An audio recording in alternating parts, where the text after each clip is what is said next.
So, what is the secret to public speaking success as a speaking business?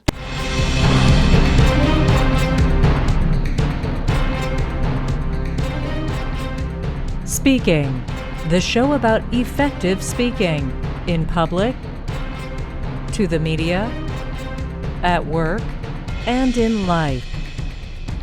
Speaking with TJ Walker. Okay, folks, so this show is a little more insider-ish than most. This is a show that is devoted, today's episode is devoted a little more to people who are aspiring professional speakers and speaking coaches and presentation coaches. I realize that's not most of you. I do think some of what I say today will apply to you in any field you're in, but I'm often asked, I go to Toastmasters conferences or public relations conferences, speak and train, and I'm often asked, how do you get into this field of doing presentation coaching? It seems fantastic, and media coaching. It seems so interesting and fantastic and fun. And my whole life I've been fascinated by public speaking. How do I do this? I hear this from people. They ask me questions, especially at Toastmasters conferences, because there are a whole lot of people in the world who are fascinated by public speaking, find their own job kind of boring, and would love to do speaking and coaching about speaking full time. So I get asked this question a lot. What's the secret? How did you get started? How does it go? So I wanted to share some of that with you, and it may be applicable to you in other fields as well, because I think some of the skills and some of the actions are very much transferable. And first of all, let me just go, I don't make millions and millions of dollars a year. So I don't want to hold myself out as the most successful person in the world. Aren't I great? Shouldn't you worship me? But I do, in fairness, I do make a nice living and I have a lot of fun.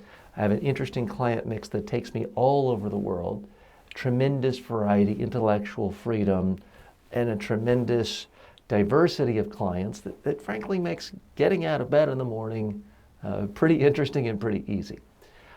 And I've got it pretty good compared to most people. Now, some of my success is purely on luck. I happen to have great parents who told me my mother told me every day I was the most brilliant boy in the whole world, in the whole universe, and that gives you confidence, and they educated me.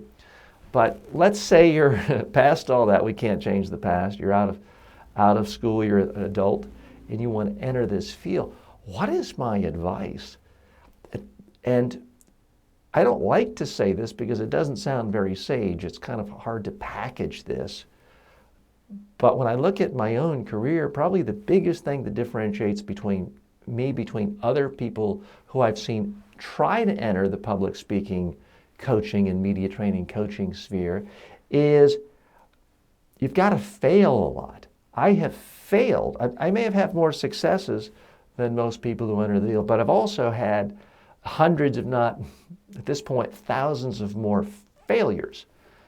Now, I'm not trying to equate myself with Edison because he famously talked about how he failed more than others. I'm no Thomas Edison, folks. Let's be realistic. That's not false modesty. That's just accuracy. But I have failed. I've had some successes in publishing, but the vast majority of the books I've published on speaking and speaking of the media have not been successes, have not been financial successes. I have produced dozens, probably more than 100 training DVDs and CDs on public speaking and media training. Most of them were not successful and didn't make money. But I did learn something from all of these, and the fact that you're doing something, putting yourself out there, sometimes if it just connects with one prospect or one client, they could become an anchor client for you for years. Online training is another one. Many of you have heard me talking about online training in the last couple of years, and I am happy to note that I now have more than students in 160 countries around the world. I have more than 100,000 enrollments from students from 160 countries. And I'm not getting wildly rich, but I am making more than enough money to pay the mortgage every month. from my online training. Now that sounds great. The part of the story no one wants to hear about, and I don't always like to talk about, is I started in the online training space in 1999. Did an online course and made no money from it. It was a complete failure. I then created a whole bunch of comprehensive online training courses around about 2006 or so. Paid a bunch of money, hired some developers, staff time. I'm sure it was well in excess of 6 figures I invested in online public speaking training and media training. And didn't sell it. Well, I sold maybe 3 copies. So net loss, 6 figures. Now it's doing well, but I had to risk doing it too early. I had to risk failing. And I have many, many flaws, folks, and believe me, my wife and other family and friends would love to tell you about some of my flaws. But one thing I'm not afraid of is to try something new in the speaking arena and fail. I once tried something called the Speaking Channel, an online website devoted to all aspects of speaking. We had partnerships with different people and did different shows. Again, huge failure. I hired consultants and spent, $50,000, $60,000. This would have been maybe 8 years ago, all trying to build a community around those who care about public speaking, presentations, media training. And it was, frankly, a huge failure.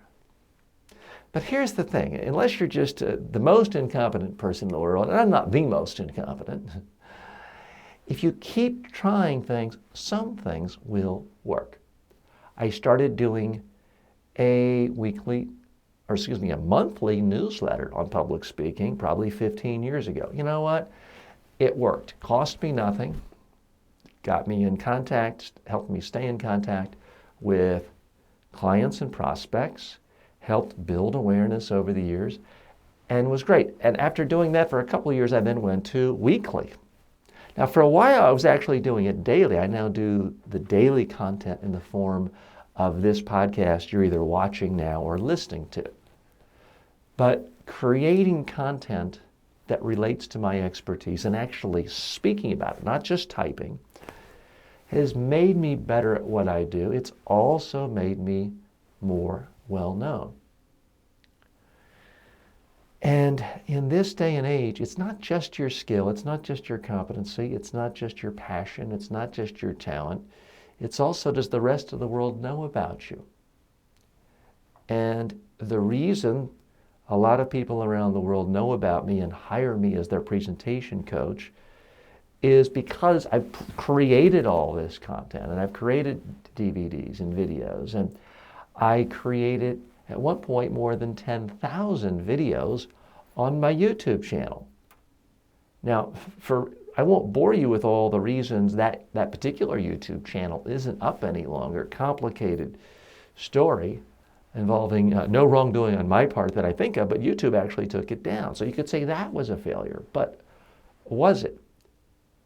The skills I learned creating 10,000 videos makes it easier for me to talk to you right here today, for example, to be on video in front of a camera, for those of you watching this on YouTube or Facebook, to speak in a conversational way to those of you listening in a podcast.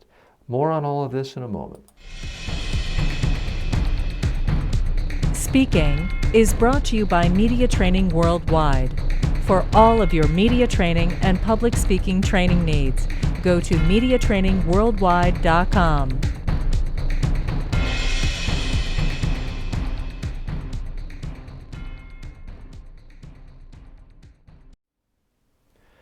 So what you just saw or heard right there, an ad for MediaTrainingWorldwide.com. Why did I come up with that website or that name? Again, it has to do with experimentation. When I started my business as a series, I started doing training in 1984 when I was in college, more than 30 years ago. But when I really, really started this as a serious speaking business around 2000, 2001, I just had my own name, tjwalker.com, which is a site that's still up. And I just tried everything promoting my business. Ads in Public Relations Society magazine, in Training magazine, PR Week. Basically nothing worked. And I had very little money, and I took every penny I had and reinvested it into marketing. I did stumble across a search engine optimization company. That got me in the top 10 for words like media training. And that actually did make the phone call, the phone ring. So that's when I decided, let me reinvest in what's working and let's stop doing all the advertising in traditional print trade publications. So in talking to my search engine optimization company, I said, I'd like to do more. What do you recommend? They said, do more sites, have mirror sites, have other sites. So I started sites, presentation, trainingskills.com, crisiscommunicationplan.com, had a bunch of sites, and frankly, they were generating some waste, things that were not that efficient. But one of the sites I did create, they asked, my search engine optimization company asked me, what's the one word that people search for, the phrase that people search for when they're hiring you that actually generates a sale for you at the highest margin? And I said, well, that's easy, that's media training. Their suggestion to me was have a domain name that's also incorporates the name of your business, since I told them I was going to have a new name for my business, and that will increase the odds that your business, your website will show up very high ranking when people type in the phrase you want. So that's why I named my business MediaTrainingWorldwide.com. It was basically media training plus one more word.com. And when I did that, my rankings went from number 9, number 10 to, for many years, number 1. Now it's typically number 2 in the US and in a lot of countries around the world. But again, how did I get there? Was it luck? I mean, it was luck at some level to find the search engine optimization company that knew what it was doing. But it was also a lot of experimentation, a lot of trial and error, and a lot of failure. So that's why I have to get back to it. It's a lot of failure and reinvesting in yourself. Many people don't really want to invest in themselves if they want to be a presentation coach, a media trainer, or frankly, anything else. That is something I've been willing to do, is take money that comes in from today, or in some case money I didn't even have on credit card way back 15 years ago, and investing it in trying new businesses that relate to what it is I'm trying to do, and creating new audios, videos, DVDs, websites, CDs, downloads, apps, you name it. I've tried it all.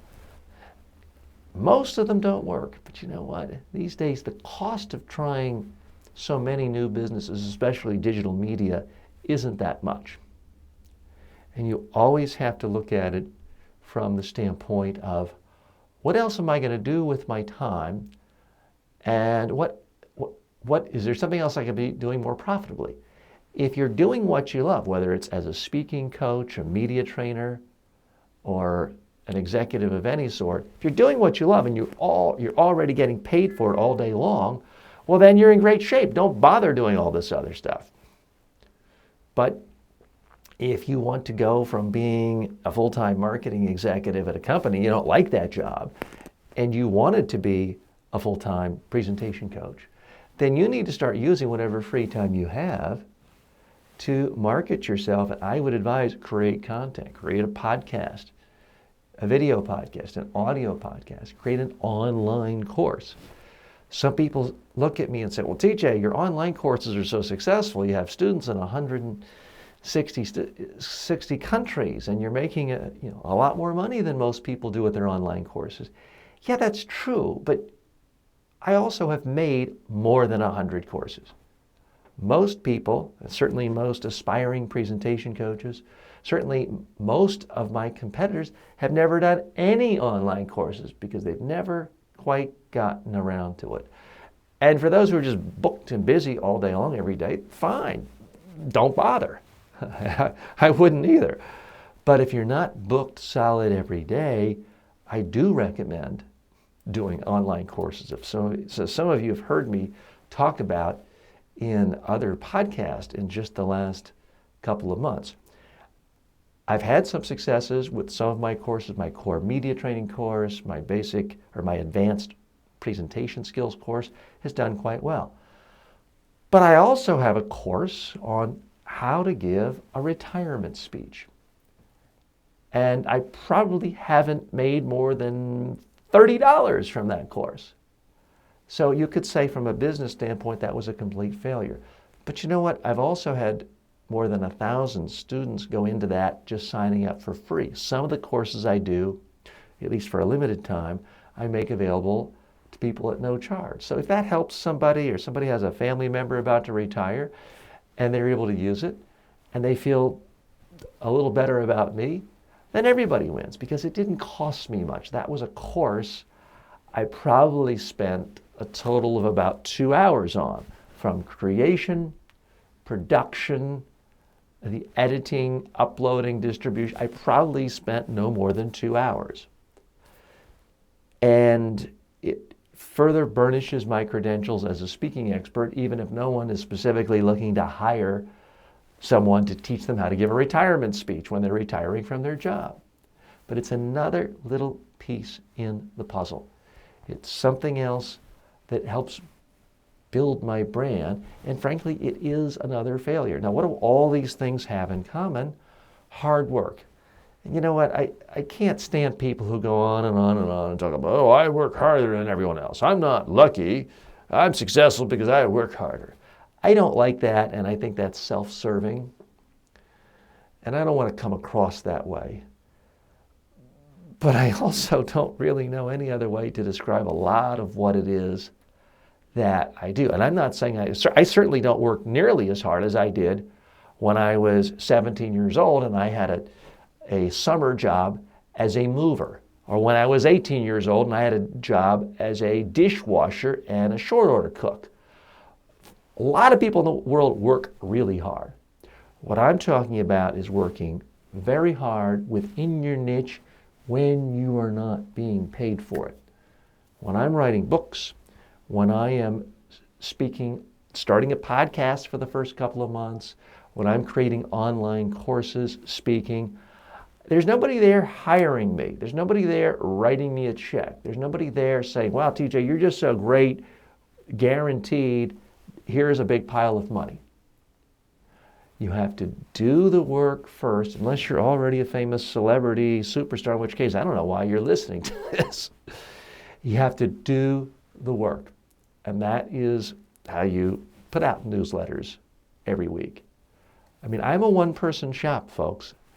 I used to have a whole team, a lot of overhead, big studio in New York, and it was fun and interesting, and it does allow you to do certain things you can't do as an individual. But it also created, tens and tens and tens of thousands of dollars of overhead each month. I am now a one-person business.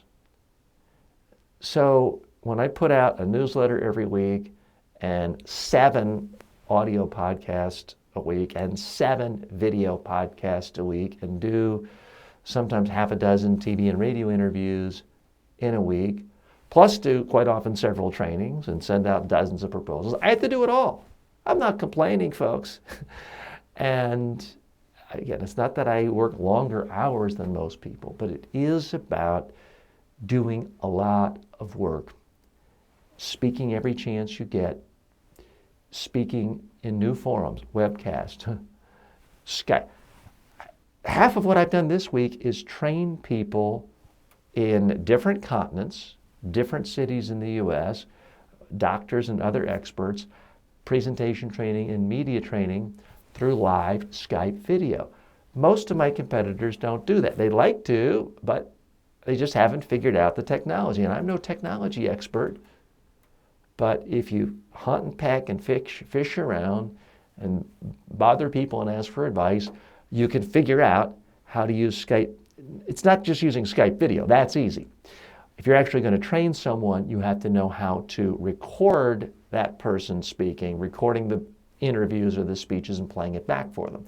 That's a little bit complicated, but I figured it out. If I figured it out, you can too. Thanks for joining me today. Again, a slightly different show, but it is a question that I get all the time. I'm hoping those of you who don't aspire to be full-time public speaking experts can take some of these principles and perhaps apply them to your own niche as well. I'm TJ Walker. As always, may all of your presentations in life be a huge success. Speaking with TJ Walker is the #1 rated daily streaming TV and radio show devoted to all aspects of speaking and communication. If you received value from this show, then please subscribe to it at MediaTrainingWorldwide.com. Please review the show, leave comments, and share it with your friends and colleagues today.